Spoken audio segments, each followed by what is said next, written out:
Hello बच्चों, NTA की नई अपडेट देख के क्या आप भी परेशान हो गए हो?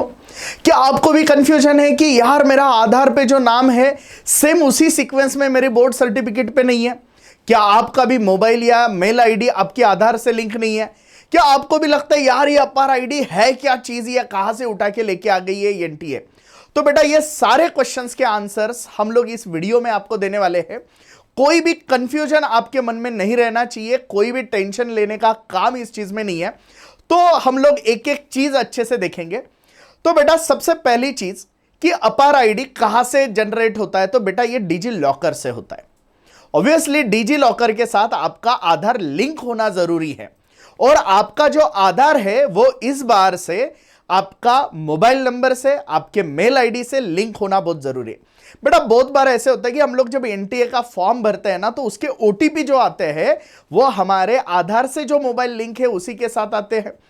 हमारे मेल आईडी जो आधार से लिंक है उसी पे आते हैं। बहुत बार ऐसे होता है कि हम लोग कोई भी मोबाइल आधार से लिंक कर देते हैं, बाद में वो सिम बंद हो जाता है और हमारे प्रॉब्लम होते हैं।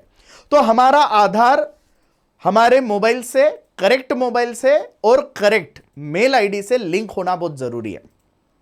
दूसरी चीज जो बच्चों के मन में कंफ्यूजन है वो ये है कि यार ये तो बोल रहे कि आधार पे जो चीज है वही बोर्ड सर्टिफिकेट पे दिखनी चाहिए।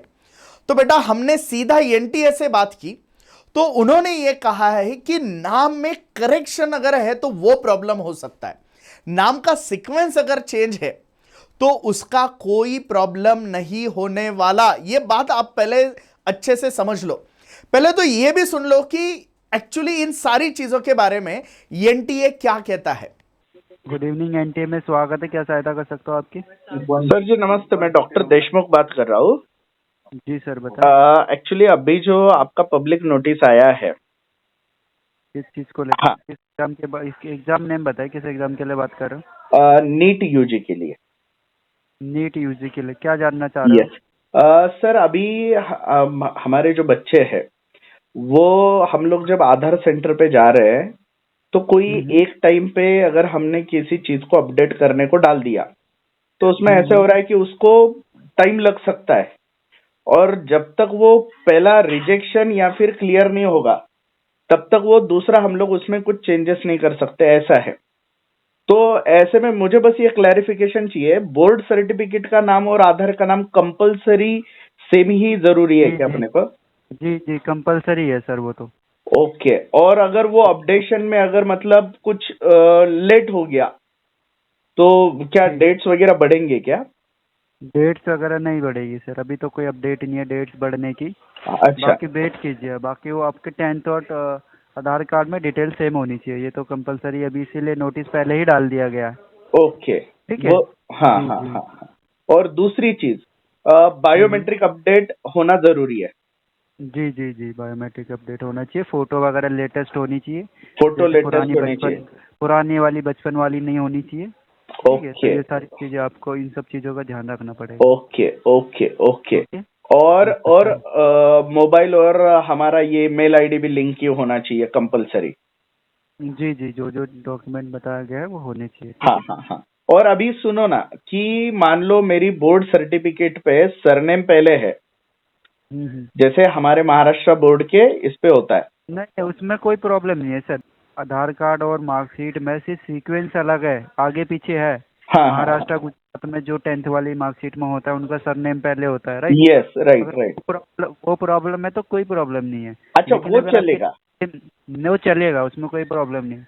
लेकिन ओके। नेम वगैरह में अगर आपकी दिक्कत है, स्पेलिंग मिस्टेक हो या फादर नेम मदर नेम या डेट ऑफ बर्थ में स्पेलिंग मिस्टेक होगी तो वो नहीं चलेगा सर। अच्छा, वो नहीं चलेगा। राइट, बाकी सीक्वेंस में चल जाएगा। सीक्वेंस अगर वो चल तो जाएगा।